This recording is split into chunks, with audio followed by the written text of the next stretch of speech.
There is a city in Spain that was already ancient before Rome existed. It was abandoned so long ago that for centuries, people simply forgot it was there, until archaeologists dug it back out of the ground. And this month, two princesses walked through its ruins. Not for a photo opportunity.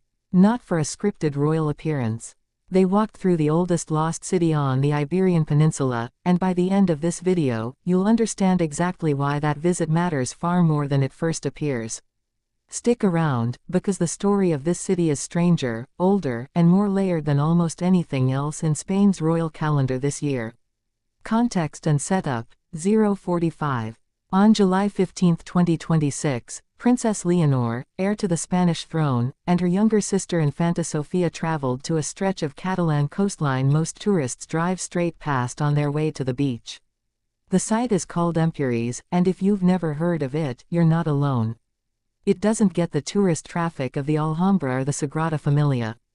But historians will tell you that what happened on this patch of land over 2,500 years ago quietly shaped the entire trajectory of Spanish civilization, and almost nobody talks about it. The sisters weren't there alone.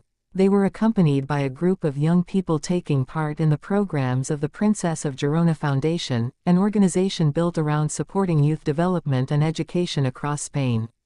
Their visit was part of the broader schedule surrounding the 2026 Princess of Girona Awards, a set of honors the foundation presents each year to recognize young talent.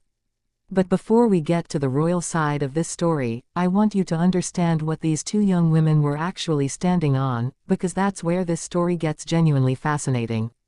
Empuries is not one city. It's two cities, built on top of and beside each other, separated by centuries, and it is the only site on the entire Iberian Peninsula where you can see both a Greek city and a Roman city coexisting in the same archaeological footprint. Let that sink in for a moment. Most ancient sites in Spain show you one civilization's fingerprints. This site shows you two, layered like sediment, each one telling a different chapter of how the Iberian Peninsula became connected to the wider Mediterranean world. The story starts in 575 BC, when Greek settlers from Phocaea, a city on the coast of what is now western Turkey, sailed west in search of new trade routes and founded a settlement they called Emporion. The word Emporion is actually where we get the modern word emporium. This wasn't a military outpost.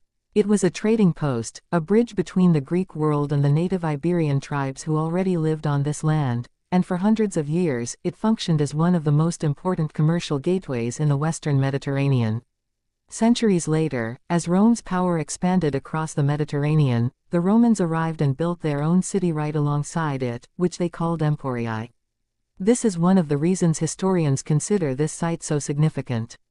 It isn't just old. It's a physical record of the moment the ancient world pivoted from Greek maritime trade dominance to Roman territorial expansion, preserved in stone, on Spanish soil, and largely forgotten by the public for most of modern history.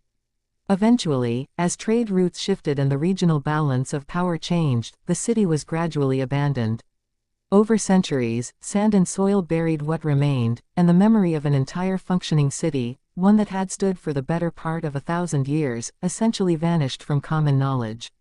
It wasn't until systematic excavation began in the early 20th century that Empuries re-emerged, piece by piece, revealing streets, temple foundations, mosaic floors, and a level of urban planning that continues to surprise archaeologists working the site today.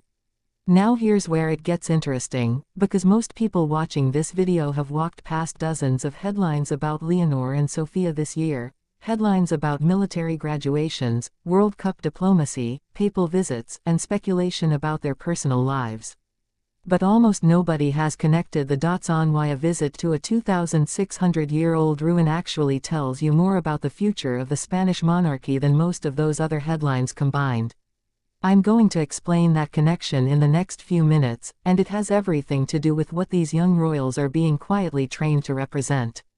But first, if you're finding this kind of grounded, sourced royal history useful, subscribing helps this channel keep producing it, and it takes about 2 seconds to do right now before you forget. When Leonor and Sofía walked through the excavations in the northern section of the ancient Greek city, they weren't just touring ruins for the cameras. They toured the site specifically to meet students taking part in the 80th Empuries Archaeology course, a program built for upper-level undergraduate and master's students of archaeology and history. 80th, not 8th, 80th. This program has been running for the better part of a century, training generations of Spanish archaeologists and historians on the exact ground where the Greek and Roman worlds once overlapped. This detail matters more than it might initially seem, because it tells you something about how the modern Spanish monarchy is choosing to position its next generation. This wasn't a stop at a beach resort or a fashion event. It was a deliberate alignment with education, heritage preservation, and the kind of institutional continuity that the Spanish crown has leaned on heavily since the transition to democracy in the late 20th century. Leonor, as heir to the throne, and Sofía, second in line, are being placed again and again this year at the intersection of history, education, and youth development, and Empuries fits that pattern precisely. Later that same day, the sisters were joined by King Felipe VI and Queen Letizia for the presentation of the conclusions of the Youth Advisory Council, known in Spain as the Consejo Asesor Joven. This is a body made up of young people from across the country who develop practical, measurable proposals addressing the challenges facing Spanish youth today, ranging from employment to mental health to access to education. The Council's findings were presented directly to the royal family, turning what could have been a purely ceremonial visit into something closer to a working policy engagement. For those of you who follow the style side of these visits, and I know a good portion of this audience does, Queen Letizia wore a floral print dress by Hugo Boss for the occasion. Princess Leonor wore a pink linen blazer by the Spanish label Mirto, a brand she has worn multiple times this year, and Infanta Sofía paired a white blouse with green wide-leg linen trousers by Rivera. It's a small detail, but it's worth noting that all three chose lightweight, breathable fabrics suited to a Catalan July afternoon spent walking across an open-air excavation site, which tells you the wardrobe choices here were as practical as they were photogenic. If you've been following this channel, you'll know that 2026 has been an extraordinarily dense year for these two sisters. Leonor completed the naval and air components of her three-branch military training this July, graduating at the San Javier Academy after roughly 2 years split. Across the Army's General Military Academy in Zaragoza, the Naval Military School in Marin, and the Air and Space Academy in San Javier. She sailed into Gijón aboard the training ship Juan Sebastián de Elcano earlier this year, one of the last legs of a training program that put her through the same physical and academic standards as any other Spanish military cadet. Meanwhile, Sofía has been building her own independent public profile at a rapid pace, delivering her first official address as honorary president of the Ibercaja Foundation, appearing at the Objetivo Patrimonio Photography Awards, and helping open an once center dedicated to training guide dogs. Earlier this month, Leonor made a surprise appearance to support her sister at that Ibercaja engagement, a moment that wasn't originally on the official schedule, and their parents ended up joining as well once it became clear how significant the day was for Sofía. Seen against that backdrop, the Empuries visit isn't an isolated cultural outing. It's one more data point in a clear institutional strategy: pair the heir and her sister with education, heritage, and youth-facing programming as often as possible, building public trust and visibility ahead of Leonor's eventual role as head of state and Sofía's own increasingly independent public duties. And there's one more piece of this puzzle that connects directly to something happening later this summer that will place both sisters in front of a global audience larger than almost anything they've experienced so far. I'll get to exactly what that is in a few minutes, because understanding the Empuries visit properly means understanding where it sits inside this larger summer. But first, let's talk about why this specific archaeological site was chosen at all, because the answer connects back to the foundation running the awards ceremony these two were there to support. The Princess of Girona Foundation was established to support young people across Spain in areas like education, entrepreneurship, science, and the arts. Every year, it presents a set of awards recognizing outstanding achievement among young Spaniards, and the ceremony surrounding those awards typically includes a cultural or educational component tied to the host region. This year, that host region was Catalonia, and the foundation built the youth programming around one of the most historically significant sites in the entire region. It's worth remembering that this foundation carries Leonor's own title in its name, tying her personally and publicly to its mission of investing in the next generation of Spanish talent. Her attendance at these awards each year isn't simply a courtesy appearance. It's a direct extension of her own princely title and the responsibilities that come attached to it, responsibilities that will only expand as she moves closer to eventually assuming the throne. Now, back to that larger picture. This summer marks the first time King Felipe, Queen Letizia, and both of their daughters have traveled abroad together for a major official engagement, as the family prepares to support Spain's national team at the 2026 World Cup final. It's a landmark moment, not just because of the football, but because it places all four members of the immediate royal family on the international stage simultaneously, something that has never happened on this scale before. Coming just weeks after the Empuries visit, it paints a picture of a royal family deliberately building visibility for its two youngest members across very different arenas: quiet, historically grounded, education-focused engagements at home, and high-visibility, globally watched appearances abroad. That contrast is worth sitting with. A ruin that predates the Roman Empire on one end of the summer, and one of the largest sporting stages on the planet on the other.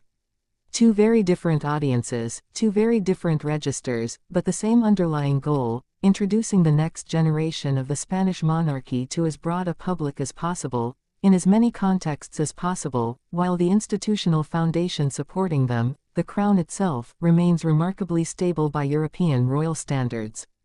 There's a symbolic layer here too, one that's easy to miss if you're only skimming headlines. Empuries represents the literal ground floor of organized civilization on the Iberian Peninsula, the first sustained point of contact between the native Iberian world and the broader Mediterranean civilizations that would eventually shape Spain's language, religion, architecture, and law.